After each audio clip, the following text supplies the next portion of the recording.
Dear students, welcome to this channel. Students, जो मैंने नागरिक शास्त्र के लघु उत्तरीय प्रश्न आपके लिए उपलब्ध कराए थे, इन प्रश्नों के कलेक्शन को आप डिस्क्रिप्शन बॉक्स में भी देख सकते हैं। मैंने वहां पर इन प्रश्नों का लिंक दिया हुआ है, उनका मैं उत्तर लेकर आया हूं और ये बहुत ही मोस्ट इम्पॉर्टेंट उत्तरों का कलेक्शन है। तो इसे आप ज़रूर देखें और इसे स्टडी बहुत ज़्यादा करें और ये एकदम संतुलित उत्तर आपको दिया जा रहा है। तो आइए चलिए देखते हैं पहले प्रश्न की ओर। तो जो पहला प्रश्न आपको उसमें दिया गया था, शीत युद्ध क्या है। तो शीत युद्ध और उसका कारण और साथ ही साथ उसका परिणाम क्या हुआ, ये मैं पूरा का पूरा इसमें दीर्घ उत्तरी के साथ साथ दे रहा हूँ इस प्रश्न का उत्तर। तो ये बहुत ही इंपॉर्टेंट प्रश्न है। यदि आपको पूछा जाता है लघु उत्तरी में शीत युद्ध क्या है, तो आप उसका उत्तर लिखेंगे, शीत युद्ध एक प्रकार का वाक युद्ध था जो कागज के गोलों, पत्र पत्रिकाओं, रेडियो तथा प्रचार साधनों तक ही लड़ा गया। तो ऐसे आप देख रहे हैं इसका डेफिनेशन कि इसका उत्तर लिखा गया है, तो पूरा उत्तर पढ़ने का कोई मतलब नहीं है। आप फटाफट इसका स्क्रीनशॉट लीजिए और ये तैयार आपको करना है। और साथ ही साथ आप देख रहे हैं कि शीत युद्ध का जो कारण था वो क्या था, तो ये आपका डिफिनेशन हो जाएगा। साथ ही साथ आप नीचे देख रहे हैं शीत युद्ध के कारण क्या थे, तो कुछ कारण आपको दिखाए जा रहे हैं। सोवियत संघ और अमेरिका के वैचारिक मतभेद, आप जानते थे कि दो महाशक्तियां थीं। दूसरी बात हो गई कि पूंजीवादी और साम्यवादी विचारधारा का प्रसार। तीसरी बात आप देख रहे हैं कि ईरान में सोवियत हस्तक्षेप। वे विद्यार्थी जो इन प्रश्नों को नहीं जान रहे हैं या लघु उत्तरी जो उत्तर दिया गया इसके प्रश्न को नहीं जान रहे हैं, तो इनके जो प्रश्नों का लिंक है मैं नीचे दे रहा हूं आपको। ये पहले ही मैंने इसका वीडियो डाल चुका है, तो इसका डिस्क्रिप्शन बॉक्स में आप जाकर देखेंगे तो आपको इसका लिंक मिल जाएगा। आप वहां से भी जाकर देख सकते हैं कि मैंने किन किन प्रश्नों के कैसे उत्तर दिए हैं आपको। तो ये पीडीएफ आप वहां से भी देख सकते हैं। तो ये हम लोग का जो है शीत युद्ध के कारण में अगला पॉइंट जब बढ़ते हैं हम लोग डियर स्टूडेंट, तो जो चौथा है अमेरिका का परमाणु कार्यक्रम। आप जानते हैं सबसे बड़ा विवादित बात ये थी कि परमाणु कार्यक्रम जो था। पांचवी बात है परस्पर विरोधी प्रचार, बर्लिन विवाद जो था वो भी एक बहुत बड़ा कारण बना। छठवीं बात है सोवियत संघ द्वारा वीटो पावर का बार बार प्रयोग किया जाना। तो अब जानते हैं कि इसका प्रभाव क्या हुआ या परिणाम क्या हुआ। तो विश्व जानते हैं कि दो महाशक्तियों में बढ़ गया, एक जो हो गया आपका सोवियत गुट और दूसरा क्या हो गया अमेरिकन गुट। इससे यूरोप का ही विभाजन हो गया। यूरोप में जितने भी देश थे उन सभी लोगों का भी आपस में विभाजन होना धीरे धीरे प्रारंभ हो गया। शीत युद्ध के प्रभाव में आप आगे देख रहे हैं कि तीसरा, चौथा और पांचवा, छठवां, इन 4 पॉइंटों में भी आपको दिया गया है विश्व राजनीति में परोक्ष युद्ध की भरमार हो गई। तो आप देख रहे हैं कि शीत युद्ध के ये प्रभाव क्या हुए या परिणाम क्या हुए, तो ये 6 पॉइंट आपको दिया गया। तो शीत युद्ध एक बड़ा प्रश्न था और छोटे प्रश्न में भी मतलब परिणाम या तो कारण या शीत युद्ध क्या है, तीनों में से कोई ना कोई आपका लघु उत्तर पूछ सकता है या बड़े प्रश्न में इस पूरे को पूछ सकता है। तो ये बहुत ही इंपॉर्टेंट नहीं होने वाला, इसे छोड़िएगा बिल्कुल भी मत। डियर स्टूडेंट, जो सेकंड प्रश्न था नाभिकीय अप्रसार संधि, तो आप देख रहे हैं कि नाभिकीय अप्रसार संधि का मतलब क्या होता है। इसका डेफिनेशन मैंने देखिए लिखा हुआ है यहाँ पर। परमाणु अप्रसार संधि जैसा कि नाम से जाहिर है परमाणु हथियारों का विस्तार रोकने और परमाणु टेक्नोलॉजी के शांतिपूर्ण ढंग से इस्तेमाल को बढ़ावा देने के अंतर्राष्ट्रीय प्रयासों का एक हिस्सा है। इस संधि की जो घोषणा की गई थी सन 1970 में की गई थी। इस पर हस्ताक्षर करने वाले देश भविष्य में परमाणु हथियार विकसित नहीं कर सकते। तो यह जो है आपका नाभिकीय प्रसार संधि का डेफिनेशन हो जाएगा। और आप फटाफट इसका स्क्रीनशॉट जो है वो ले लीजिए, क्योंकि आपके लिए बहुत ही इंपॉर्टेंट प्रश्न होने वाला है। डियर स्टूडेंट्स, यदि वीडियो आपका पसंद आता है तो इसे लाइक और शेयर करते चलें। आज के हमारे लाइक का टारगेट जो है वो 1000 है और आप लोग सपोर्ट करें उस 1000 लाइक तक पहुंचाने का। तीसरा प्रश्न है स्टालिन। मैंने स्टालिन को भी दिया हुआ था कि जोसेफ स्टालिन कौन थे। तो ये जो छोटे प्रश्न में आपका बहुत ही इंपॉर्टेंट होने वाला है। तो स्टालिन का जन्म कहाँ हुआ था, जॉर्जिया में गोरी नामक स्थान पर हुआ था। उसके माता पिता निर्धन थे।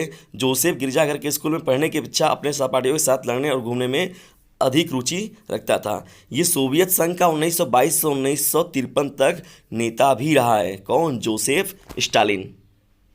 स्टूडेंट्स, हम लोग का चौथा प्रश्न था सोवियत संघ का विघटन। तो विघटन को आगे देखते हैं। ब्राउन जो इसका आंसर दिया गया आपको कि ये जो विघटन हुआ है देख रहे हैं आपकी उस यहाँ हम दिखा रहे हैं आपको कि सन 1991 में जो हुआ था क्रिसमस की एक रात में को यह विघटन हुआ था। जबकि सोवियत संघ का जो निर्माण हुआ था 1917 में बना था, जब बोल्शेविक क्रांति हुई थी और जार निकोलस द्वितीय को सत्ता से बेदखल कर दिया गया था, रूसी साम्राज्य को समाप्त कर दिया गया था। तो आप जान रहे हैं कि क्रिसमस की एक रात को जब हुआ उसी दिन सोवियत संघ का विघटन हुआ था। परिणाम इसका क्या हुआ, शीत ये जो है आपका सोवियत संघ एक बड़ा देश, बड़े लोग थे उसमें, 16 या 17 लोग करीब शामिल थे उसमें। तो ये जब परिणाम के रूप में शामिल हुआ तो शीत युद्ध जो था वो संघर्ष धीरे धीरे समाप्त हो गया और एक ध्रुवीय विश्व के रूप में अमेरिका का वर्चस्व स्थापित हो गया। क्योंकि सोवियत संघ भी अपने आप में एक बड़ी उपलब्धि थी, लेकिन जब वो पार्टों में विभाजित हो गया 16 पार्ट 17 पार्टों में, तो धीरे धीरे क्या हुआ, अब अमेरिका का वर्चस्व कायम होने लगा। तो ये सोवियत संघ का विघटन इस प्रकार हुआ। डियर स्टूडेंट्स, आप परिणाम देख रहे हैं कि जो यह हुआ कि शीत युद्ध, इसका सबसे बड़ा परिणाम क्या हुआ सोवियत संघ के विघटन का। तो आप जान भी रहे हैं कि शीत युद्ध संघर्ष जो था वो समाप्त हो गया और एक ध्रुवीय विश्व के रूप में अमेरिका का वर्चस्व स्थापित हो गया। डियर स्टूडेंट्स, आसियान और एफटीए का आपको पूरा लघु 3 में नाम पूछने के लिए भी दे सकता है, और आपके बड़े प्रश्नों में इनका डिफिनेशन क्या होता है, ये क्या है आसियान और एफटीए, तो इसके बारे में तो आप देखिए यहाँ पर एफटीए के बारे में आपको लिखा गया है। आप इसका स्क्रीनशॉट जरूर ले लें और यह आपके एग्जाम के लिए बहुत ही इंपॉर्टेंट होने वाला है। तो एफटीए का यहाँ पर देख रहे हैं आप डेफिनेशन क्या होता है। तो ये दो देशों के बीच आयात निर्यात के तहत उत्पादों पर सीमा शुल्क, आप देख रहे हैं इसका डेफिनेशन, और इसका जो पूरा का पूरा फुल फॉर्म है एफटीए का, तो इसे इंग्लिश में हम लोग बोलते हैं फ्री ट्रेड एग्रीमेंट, और इसे हिंदी में हम लोग बोलते हैं मुक्त व्यापार संधि। तो यह आपका नाम छोटे में भी अति लघु में पूछ सकता है, लघु उत्तरी में आप पूछ सकता है कि एफटीए होता क्या है। बढ़ते हैं 7वें प्रश्न की ओर, जो उसमें कि बताया गया था कि क्षेत्रीय संगठन का क्या उद्देश्य है। तो उद्देश्य आप देख रहे हैं कि क्षेत्रीय संगठन आपसी बातचीत को बढ़ावा देने के लिए, विवादों का शांतिपूर्ण तरीके से समाधान करने के लिए, आपसी सहयोग को बढ़ावा देने के लिए और आर्थिक विकास व आपसी व्यापार को तेज करने के लिए बनाया गया था। तो यह हो जाएगा आपका क्षेत्रीय संगठन का क्या उद्देश्य था। डियर स्टूडेंट्स, प्रश्न संख्या जो 8 है, सार्क क्या है, सार्क के बारे में बताइए, सार्क का क्या उद्देश्य था। तो आप देख रहे हैं यहाँ पर कि सार्क के डेफिनेशन को बताया गया कि ये 7 देशों का संगठन था, और सार्क का पूरा नाम दक्षिण एशियाई क्षेत्रीय सहयोग संगठन है, और इसका जो निर्माण इस दिन किया गया था आप देख रहे हैं यहाँ पर। और इसमें जो सार्क के सदस्य देश हैं ये भी आपको अति लघु में पूछ सकता है, और इसका मुख्यालय जो है नेपाल की राजधानी काठमांडू में है। नोट में आपको एक बात याद रखनी है कि 2007 में क्या किया गया था, अफगानिस्तान को सार्क दक्षेस में 8वें सदस्य के रूप में शामिल किया गया। कभी कभी इसमें म्यांमार की भी बात होती है, लेकिन मुख्य रूप से जो अफगानिस्तान की हम लोग चर्चा करेंगे। तो ये सार्क जो है यह भी आपका महत्वपूर्ण प्रश्न है। ये स्टूडेंट्स, जो नए स्टूडेंट्स हमारे इस वीडियो को देख रहे हैं तो आप फटाफट चैनल को जो है सब्सक्राइब भी कर लें, ताकि आपको ऐसे ही मोस्ट इंपॉर्टेंट वीडियोज़ के कलेक्शन आप तक आसानी से मिल सके। स्टूडेंट्स, जो प्रश्न संख्या 9 था उसमें बताया गया था कि सार्क का उद्देश्य क्या है। तो आप देख रहे हैं यहाँ पर लिखा हुआ है, जो दक्षिण एशिया के देशों के मध्य सामूहिक आत्मनिर्भरता को बढ़ावा देना एवं उसे मजबूत करना। तो दक्षिण एशिया के नहीं, एशिया महाद्वीप के दक्षिण में जो देश हैं उनके मध्य ये बनाया गया है, और एक दूसरे की समस्याओं का मूल्यांकन, आपसी विश्वास और समझ को बढ़ावा देना, आर्थिक, सामाजिक, सांस्कृतिक, तकनीकी एवं वैज्ञानिक क्षेत्रों में आपसी सहयोग एवं सक्रिय सहभागिता को प्रोत्साहित करना है। तो ये है आपका सार्क का उद्देश्य। स्टूडेंट्स, जो प्रश्न संख्या 10 है वह संयुक्त राष्ट्र संघ से संबंधित है और उसके उद्देश्य की पूर्ति करता है। तो आप देख रहे हैं जो इसका उत्तर लिखा गया है, स्थापना तो आप जान ही रहे हैं कि 24 अक्टूबर 1945 को की गई थी, और इसकी सुरक्षा परिषद में जो टोटल देश हैं वो 15 सदस्य देश हैं, जिसमें 5 स्थायी और 10 अस्थायी देश हैं। स्थायी देशों में अमेरिका, रूस, चीन, फ्रांस और ब्रिटेन है। तो आपके अति लघु में यह भी पूछ सकता है कि स्थायी देशों के नाम बताइए। तो 5 नाम आपको याद रखना है, कौन कौन, अमेरिका, रूस, चीन, फ्रांस और ब्रिटेन। और उद्देश्य देख रहे हैं आप कि जब ये द्वितीय विश्व युद्ध हुआ था उसके बाद इसे बनाया गया है। तो जाहिर सी बात है, इसका जो मानव के अधिकारों की रक्षा करना और सामाजिक और आर्थिक विकास करना, तो बीमारियों को मुक्ति हेतु, तो कई प्रकार के ऐसे जो सामाजिक उद्देश्य हैं उनके लिए यह बनाया गया है। कौन, संयुक्त राष्ट्र संघ। तो यह इसका उद्देश्य जो है छोटा मोटा उद्देश्य नहीं है, यह मानवता को ध्यान में रखते हुए बनाया गया इसका उद्देश्य। तो संयुक्त राष्ट्र संघ भी एक महत्वपूर्ण हेडिंग आपकी हो जाएगी आपके नागरिक शास्त्र यूपी बोर्ड एग्जामिनेशन 2021 के लिए। डियर स्टूडेंट, जो प्रश्न संख्या 12 है, सतत विकास। तो सतत विकास को आप जानते हैं कि भविष्य को ध्यान में रखते हुए वर्तमान का विकास करने से है। तो आप देख रहे हैं इसका जो यहाँ पर उत्तर दिया गया है उसका स्क्रीनशॉट आप मान लीजिए। ये बहुत ही इंपॉर्टेंट प्रश्न है। सतत विकास, भविष्य की ज़रूरतों को, वर्तमान की ज़रूरतों को पूरा करना, लेकिन भविष्य को भी ध्यान में रखते हुए। स्टूडेंट्स, जो प्रश्न संख्या 13 है, रियो सम्मेलन के क्या परिणाम हुए। तो रियो सम्मेलन को आप जानते भी हैं कि रियो सम्मेलन जो 1992 में किया गया था, यदि विश्व यह जो घटना थी नज़र डाले तो बहुत कुछ बदलाव आया है। किसके द्वारा, रियो सम्मेलन के द्वारा। उदारीकरण, भूमंडलीकरण और निजीकरण ने पूरे विश्व को एक ग्लोबल विलेज के रूप में परिवर्तित कर दिया। विश्व की सरकारें द्वारा भौतिक विकास और आर्थिक विकास को विकास का आईना माना गया। यानी रियो सम्मेलन जो है एक तरीके से वह विकास के आईने के रूप में है। देश में जो 14वां प्रश्न है, भारत के विभाजन और उसके परिणाम। तो आप जानते हैं कि जो विभाजन किया गया था माउंटबेटन योजना के अंतर्गत किया गया था, और 14 अगस्त जो को पाकिस्तान अपना स्वतंत्रता दिवस मनाता है और भारत 15 अगस्त को। तो अब इसका परिणाम क्या हुआ था, इसका सबसे बड़ा जो परिणाम हुआ था, इससे करोड़ों लोग क्या हुए थे, प्रभावित हुए थे। विभाजन के दौरान हिंसा में करीब 10 लाख लोग मारे गए थे और करीब 1.45 करोड़ शरणार्थियों ने अपना घर बार छोड़कर बहुमत संप्रदाय वाले देश में शरण ली। तो ये जो थी परिघटना, यह मामूली घटना नहीं थी, लेकिन यहाँ पर आप देख रहे हैं कि हिंसा में करीब 10 लाख लोग, या 10 लोग मिस्टेक से हो गया तो यहाँ आप लाख लिख लीजिएगा, 10 लाख लोग मारे गए थे। तो यह एक बहुत बड़ी घटना थी।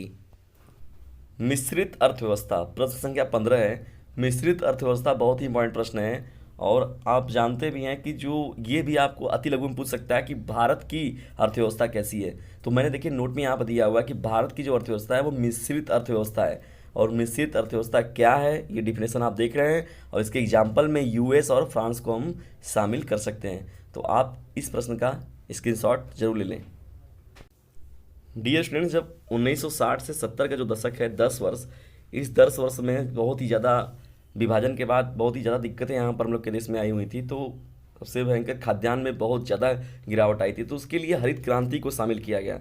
तो हरित क्रांति की जो तकनीक है यह अमेरिका से लिया गया है। तो हरित क्रांति का मतलब क्या होता है, इसमें अधिक उपज देने वाले बीजों को बोया गया तथा कृषि की नई तकनीकों का प्रयोग किया गया, जिससे फसल उत्पादन में तीव्र वृद्धि हुई। और हरित क्रांति में इसे हम लोग कहते हैं, इसे सबसे ज़्यादा जो लाभ मिला है वो गेहूं की कृषि को मिला है। कभी कभी ये भी पूछता है आपसे, और परिणाम या लाभ आप देख रहे हैं कि यहाँ पर आपको लिखा हुआ दिख जाएगा आपको आसानी से। तो ये जो हरित क्रांति, यह भी आपके एग्जामिनेशन के लिए बहुत ही इंपॉर्टेंट है। लघु उत्तरी, अति लघु में आपका परिणाम और लाभ भी पूछ सकता है, और हरित क्रांति किसे कहते हैं यह भी आपके लघु उत्तरी में पूछ सकता है। स्टूडेंट्स, जो आपातकाल है, आपातकाल के परिणाम क्या हुए थे, आपातकाल कब लगाया गया था? तो ये 25 जून 1975 से 21 मार्च 1977 तक लगाया गया था, 21 महीने की अवधि के लिए। और यह जो लगाया गया था इंदिरा गांधी जी के शासनकाल में लगाया गया। तो आप इसका परिणाम यहाँ से आसानी से देख सकते हैं। प्रश्न संख्या हम लोग का 18 था, चिपको आंदोलन।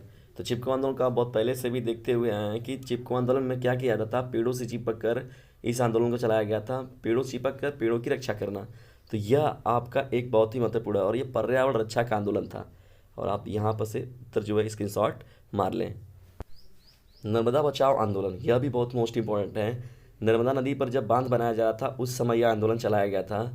तो इस आंदोलन के उद्देश्य से आप देख रहे हैं कि वहाँ से जब बनाया जा रहा था बांध को, तो कई लोग अपने घरों को छोड़कर जा रहे थे। तो वो विस्थापित लोग जो थे उनके पक्ष में यह आंदोलन प्रारंभ किया गया था। और साथ ही साथ पर्यावरण संरक्षण के लिए और जलीय जीवों के संरक्षण के लिए इस आंदोलन की शुरुआत की गई थी। सांप्रदायिकता, यह बहुत ही महत्वपूर्ण हेडिंग है इस समय वर्तमान की स्थिति को ध्यान में रखते हुए। तो आप इस प्रश्न को कभी भी मत छोड़िए, ये प्रश्न आने की संभावनाएं आपकी बनी हुई हैं। सांप्रदायिकता किसे कहते हैं, इसका आप आंसर देख रहे हैं यहाँ पर। डियर स्टूडेंट्स, एनडीए का फुल फॉर्म जो होता है नेशनल डेमोक्रेटिक अलायंस, और इसे राष्ट्रीय जनतांत्रिक गठबंधन भी कहते हैं। यह एक राजनीतिक गठबंधन पार्टी है जिसका नेतृत्व भारतीय जनता पार्टी करती है। जब इसका गठन किया गया तो इसमें 13 सदस्य देश थे और इसके वर्तमान में जो नेता हैं वो प्रधानमंत्री नरेंद्र मोदी जी हैं, जिनको कि एनडीए के साथ प्रधानमंत्री बनाया गया है। तो राष्ट्रीय जनतांत्रिक गठबंधन, यह महत्वपूर्ण प्रश्न आपका हो जाएगा। डियर स्टूडेंट्स, जो प्रश्न संख्या 23 है, मंडल आयोग क्या था और उसका गठन क्यों किया गया था? तो यह आपका जो प्रश्न है बहुत ही इंपॉर्टेंट है। आप जो भी वीडियो आपको दिया गया है इनके स्क्रीनशॉट जरूर देख लें और रख के आप इनको लिख भी सकते हैं और इनका स्क्रीनशॉट मार के जरूर रख सकते हैं, क्योंकि यह जो प्रश्न है बहुत ही इंपॉर्टेंट होने वाले हैं।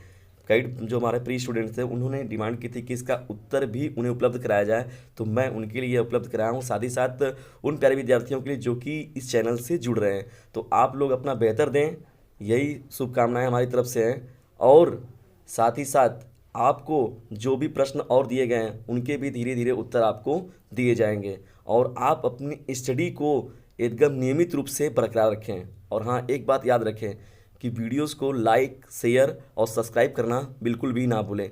और मेरी एक बात याद रखिएगा, इस वीडियो में मेरा जो लाइक का टारगेट है वो 1000 है, तो उस 1000 लाइक तक पहुँचाने में आप सभी लोग सपोर्ट जरूर करें। Thanks for watching this video.